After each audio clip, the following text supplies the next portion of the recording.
Hey guys, it's Jackson here from Titanic Games, and today I'm going to be continuing on with our RPG game tutorial series, and we're going to be diving into setting up our skill tree, yeah, doing that. So this is going to be part one of a two-part video. This first part's going to be more focused on kind of just getting the UI set up, maybe a little bit of functionality, but the second part will be more going into the actual functionality and setting up, I guess, some of the skill stuff. But anyways, with that, let's get started. So first thing we're going to do is let's go into our UI folder, and in here we are going to right click, go to user interface, and we're going to create a widget blueprint.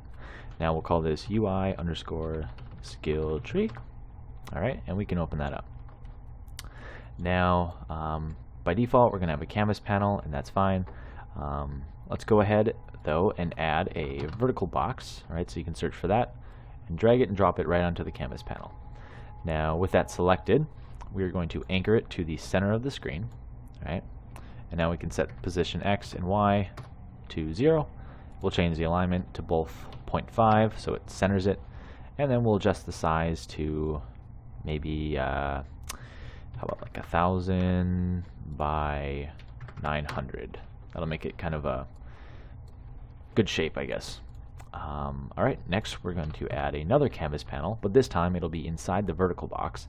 And the reason for this is so we can actually anchor widgets within the vertical box, so that they'll always maintain their relative position, which will be helpful. So anyways, let's with the canvas panel selected, let's set it to fill, so it fills the entire vertical box. Right, next we're going to add an image, and this will kind of be the background of our skill tree. So we'll drag that and drop it onto the canvas panel. Right, and we're going to anchor this to the full size of the canvas panel. So choose that one, set its offsets to 0 so it fills the whole thing. And now I'm going to change the brush appearance here. If you have like an image, you could choose an image, but I'm just going to change the tint for right now. I'm going to make it like a black, just a black color with maybe a bit of a see-through kind of look. So I'll set the trends, or the alpha, which is kind of the opacity, to 0.85, so it'll be a little see-through. Alright, so with that done, now let's go ahead and we're actually going to add like a little button that'll allow us to close the skill tree, and then some text to kind of show how much skill points we have, and then we'll get into the buttons and like kind of the skills, I guess. So first thing, let's find a button. Alright, we'll take this button, drag it in, drop it on the canvas panel, right? Not the image. It can't go on the image. So we'll drop it there, and we'll name this close button, because this will be, for closing the skill tree. Alright, next let's go ahead and grab a text widget and drop it onto the button, so it'll be inside on the button. And then with the button selected now, we're going to click size to content. This way it'll automatically adjust its size to to the size of our text. Alright, so now with the text selected, let's go to text, and we're going to call this simply close. Alright, and now we need to adjust the button to where we want it to be. So I'm going to have it be in the bottom center, right? So we'll click anchors, go to bottom center. Now we can change the positions, and I'm going to change the alignment X to 0.5 so it's centered. And now I'm going to change position Y to -60. So it'll be, just a little bit off the bottom there. Alright, so that's perfect. Next we're going to add the part that'll showcase our skill points, right? So we'll add a text onto the canvas panel once again. Alright, so there it is. We'll say size to content again, so it'll adjust its size to whatever we have in the text block. Alright, and then we'll anchor this to the bottom left this time. You can change that. And I'm actually going to leave the alignments as is, and we'll say position Y can be -60, and position X could be 20, for example. So it'll be in line with the button now, and it'll be a little off of the side. Now we're not actually going to set the text manually. We'll do it another way. So let's go ahead and name this. Let's call it skill point text, and change it to a variable. That way we can edit it in a little bit. Alright, and now the next thing we're going to do is we're going to actually add some of our skills, I guess. So These are going to be some very basic skills. I mean, they're not really going to be skills per se. They'll be more of just upgrades, I guess. But the concepts will be able to apply to any kind of skills that we want to do later in the game. So for right now, I'm going to simply take a button, drag it onto the canvas panel again.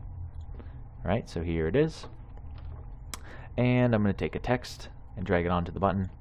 Right, and now size to content again, just like that. All right, and there we go. So we've got our button ready. Now, what are we going to call this skill, right? So I'm going to just start with doing, like, I guess some basic health improvements, okay? So for this first one, this will be like the basic improvement. We'll just call this improved health, just like that, all right? And I'm going to set the justification to center, and I'm going to set auto wrap to true so that it'll automatically wrap itself around, which might be helpful. You can play around with it and get the kind of look and feel you're going for. Alright, now with the button, we're going to want to rename this, and I'm going to call this simply IH, which stands for improved health. Alright, and that's just to help us know which button does what. So yeah. Anyways, let's go ahead and change the anchor of this. So we're going to anchor it to the center now, and I'll set it to 0, 0, maybe align it a little bit better. Alright, and now what we can do is well, we'll offset it down here a little bit so that we can have better improvements higher up. Okay, so we'll just do that really quick. I'll say maybe negative 120, or sorry, positive 120. Okay, we'll be down there.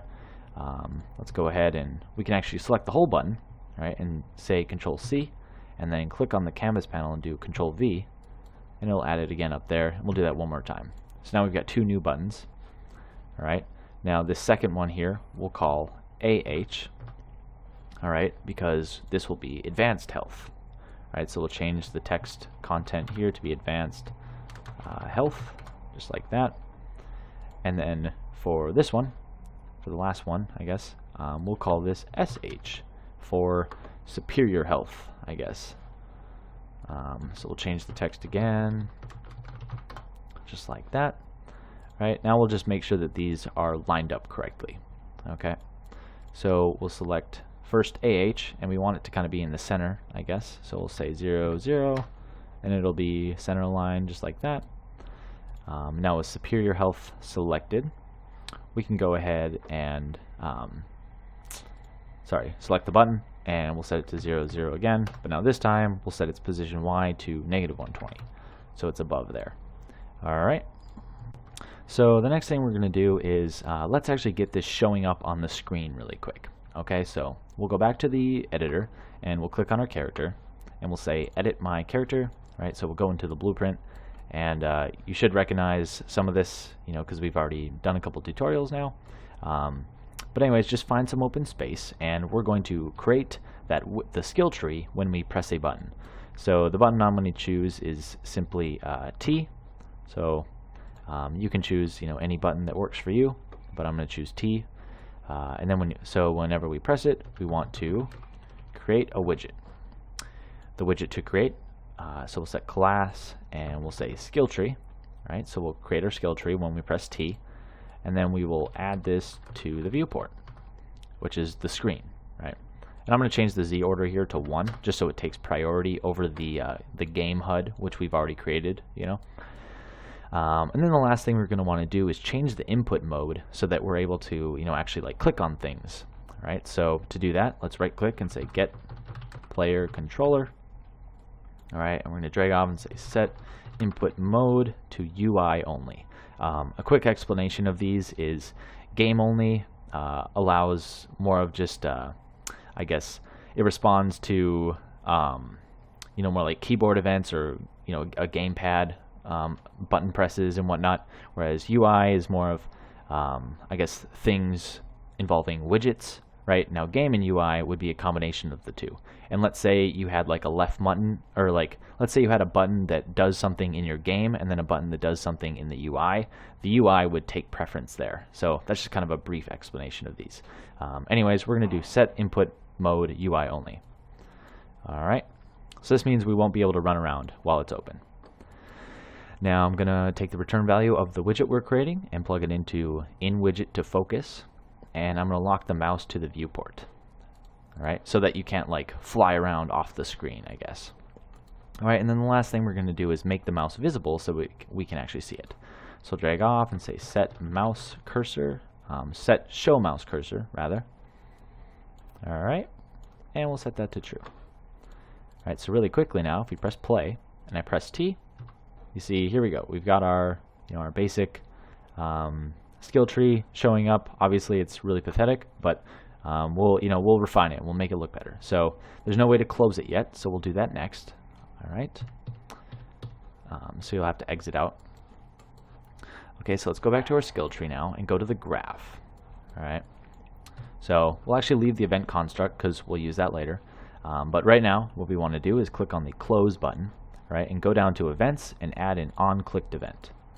Right. So when we click, we want to remove from parent. Right, so this will get rid of the widget on the screen. Right, and then after that, we're going to want to change. We're going to kind of want to reverse this little part here. The input mode and the mouse cursor. So we'll say right-click, get player controller. We'll say set input mode to game only. And you can change these based on what you need for your game. And then finally, drag off and say set show mouse cursor. Alright, and we'll leave it to false. Okay, so we'll compile and now if we press play and I press T, there it is. Now I can hit close and it'll get rid of it, I guess. And it also makes our mouse cursor hidden again. Alright, so the very last thing we're going to do in this tutorial is set this text to equal our skill points. Alright, so we'll go back to the graph, and to do that we're going to drag off of event construct and cast to our ch_character because our skill points are stored in our character, so we need to get a reference to them. Right, for object, let's say get player character. Alright, and now I'm going to promote this to a variable so that we can use it later. So right click, promote to variable, and we'll say character reference. Alright, now as our character reference, we want to drag out and we want to say get skill points. Alright, and now we want to set that text. So how we're going to do that, we're going to click this skill point text, which remember we made it a variable, so that's very important here. You have to make it a variable, otherwise you won't be able to edit it. So yeah, take that, drag it out and say get, and then we're going to drag off of it and we're going to say set text, and you want this set text parentheses text. You don't want to set the skill point text, you want the actual text. So we'll set that. It should look like this. We'll drag off, connect the execute pins, and then simply we will take our skill points and well, actually, instead of plugging it in, we're going to create kind of a little phrase, I guess, for lack of better words. And what I mean is we're going to kind of have it say skill points, colon, and then how many skill points we have. So to do this, we'll drag off and we'll say to string, right, or text to string, right? And now for what we want to set the text as, we'll drag off and we'll say append. And this allows us to kind of put two strings together. All right, so the first string is going to be skill points, colon, and then make sure you add a space. Otherwise, the number will be right up against the colon. All right, and then very last thing, take the integer value here, plug it into string, and it'll convert it to a string. So compile and save. And now if we go press play, hit T, you'll see down here we have our skill points showing up, right? So yeah, that's kind of everything. Just to really quickly show, if I change the skill points just to show it is working, right? Change it to 3, I press play, press T, now it's showing 3. All right, so yeah, we can see it's working, the close button works, everything else works. So in the next tutorial, we'll actually be adding the functionality to some of these and kind of going over like disabling certain ones unless you have like, I guess, a certain level and whatnot. So yeah, thank you for watching, and we'll see you in the next one.